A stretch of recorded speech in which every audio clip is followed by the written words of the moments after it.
গাঁও electronic media এছ'চিয়েশ্যনৰ বিশেষ নাট্য সন্ধিয়া মিৰ্জাৰ গোৱাৰ্নিকা আৰ্টিষ্ট ফেক্টৰীৰ নাট পৰিৱেশন হিমাংশু প্ৰসাদ দাসৰ ABPL লাভ ষ্টৰী নামৰ নাটখন পৰিৱেশন শনিবাৰে সন্ধিয়া নগাঁও জিলা পুথিভঁৰালত অনুষ্ঠিত হয় এই নাট্যানুষ্ঠান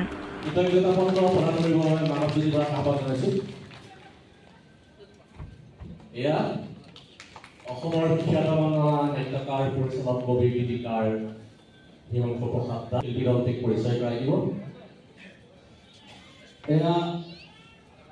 প্ৰথমতে আমি ধন্যবাদ জ্ঞাপন কৰিছোঁ নগাঁও ইলেক্ট্ৰনিক্স মিডিয়া যাৰ সৌজন্যত আমি ইয়াত প্ৰতি বছৰে 4 বছৰ ধৰি নাটক প্ৰদৰ্শন কৰি আছোঁ। এয়া এটা আমাৰ কাৰণে বহুত ডাঙৰ সুযোগ, কাৰণ গ্ৰুপ থিয়েটাৰ বুলি যাক কওঁ তাক মানুহৰ ওচৰলৈকে লৈ যোৱাটো সদায় এটা প্ৰত্যাহ্বান থাকে আগৰ পৰাই। আৰু এই সময়ত কোনোবাই যেতিয়া সঁহাৰি দিয়ে, আমন্ত্ৰণ দিয়ে, সেয়া আমাৰ কাৰণে আচলতে আমাৰ ইয়াতে এজন অভিনেতা আছে, আপোনালোকে অভিনয় চালে অকণমান আগতে নৱনাথ।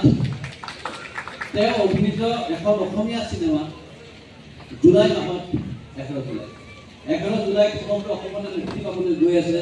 এখন কমেডি চিনেমা, পৰিয়ালৰ সকলোৱে একেলগে উপভোগ কৰিব পৰা চিনেমা মালামাল বয়জ।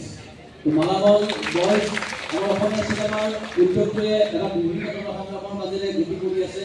তাতে এটা নতুন সংযোজন হ'বলৈ গৈ আছে। মৃণাল ডেকা নামৰ এজন উদীয়মান পৰিচালক, সেই পৰিচালকজনৰ প্ৰথমখন এখন অসমীয়া চিনেমা, তাক অভিনয় কৰিছে নৱনাথে আপোনালোকে কি আশা কৰিব? সমাজ এখনৰ মূল অৰ্থনীতি এয়া আমি সকলোৱে জানো। এগৰাকী মাকে দুজন সন্তানৰ কোনজন সন্তানক বেছি মৰম কৰিব তাতো আচলতে অৰ্থনীতিৰ প্ৰশ্নটো জড়িত হৈ থাকে। কোনজন ল'ৰা ইনকাম কৰে, কোনজন ল'ৰা ইনকাম নকৰে।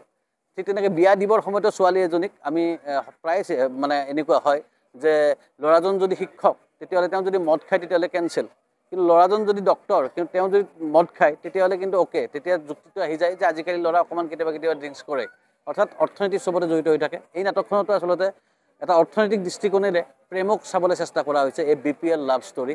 আৰু ভাল লাগিছে যে নগাঁও ইলেক্ট্ৰনিক্স মিডিয়াৰ সৌজন্যত আজি হল ভৰ্তি দৰ্শকে নাটকখন উপভোগ কৰিলে। আমি উৎসাহিত হৈছোঁ আৰু কৃতজ্ঞতা জনাইছোঁ।